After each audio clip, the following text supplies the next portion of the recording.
Hello. In this episode, we're gonna introduce to natural language processing.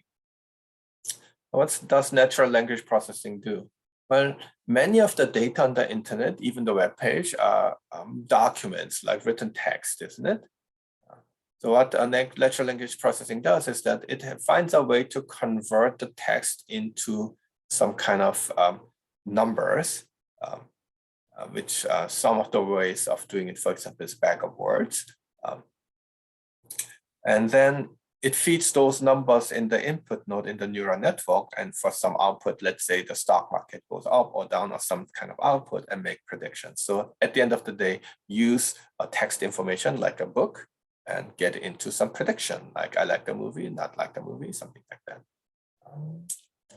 So the first part of this here is how do we actually translate the text into something that the neural network can understand. So this is sort of the big step in natural language processing.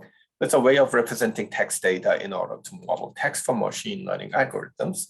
And typically we do is that we use a fixed length vector by counting how many times each word appeared or whether a word appeared in the text or not, something like that. So here's an example of how we do it. So consider the 4 documents, like each line is a document. It was the best of times, it was the worst of times, it was the age of wisdom, it was the age of foolishness. Okay. So these are 4 texts and we want to be translated to feed it into neural networks. So how do we do it? First, list all the words used in these 4 documents. Okay, it was the best of times, worst, age, wisdom, foolishness. So these are all the words that appeared. Okay, so, and then, for example, in a binary notation, so whether, like for example, document 1, we have a list of words here and we tag it as 1 if the word is present here. So in the first sentence, it was the best of times. It was the best of times. They're all tagged as 1. Worst, age, wisdom, foolishness never appeared, so it's 0. So in a binary format, we have 1, 1, 1, 1, 1, 1, 0, 0, 0. Okay, so it's called a document vector. Okay. So this is sort of like a bag of word model in a very simplest way. There are different ways of that. So how many times in the document it was present or was present. So you can count the numbers, frequencies in the document. There are a number of ways of doing it, but this is one simple way of doing it.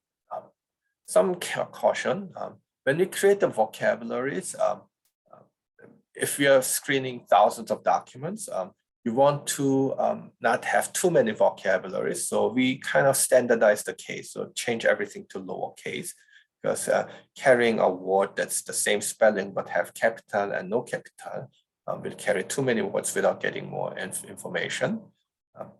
The punctuation, get rid of them. Also, too frequent words, maybe like or of, they don't carry much meaning and just take up space in the computation. So we just remove them. Also, if they're misspelled words, to correct them. Also, some of the common words that conceptually carry the same meaning, but take a different form because of English grammar, we call off the chop off and keep the root. It's called stemming. The Porter stemming algorithm is what it does.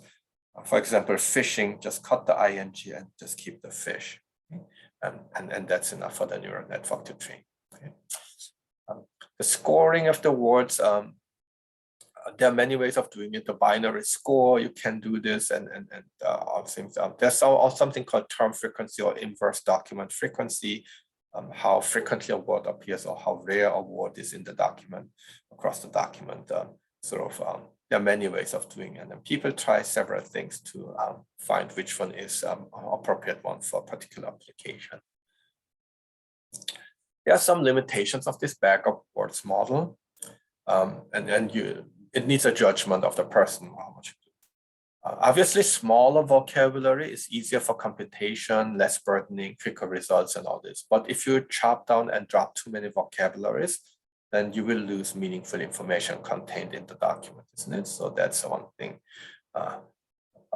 Sparse representation makes it difficult for deep learning models to extract information. So if you chop too much and don't have much, then it's too little information for this many documents that they have, isn't it?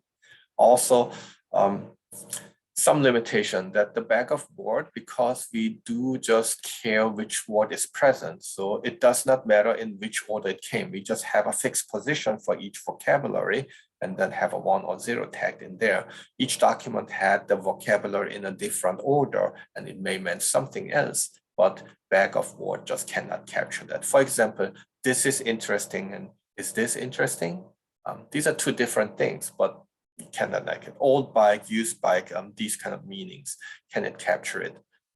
Is a question, isn't it? So these are sort of some limitations of bag of words, but nevertheless, it turned out to be very practically powerful in practice and widely used. Okay, so this summarizes a brief introduction to natural language processing. Thank you for watching this episode.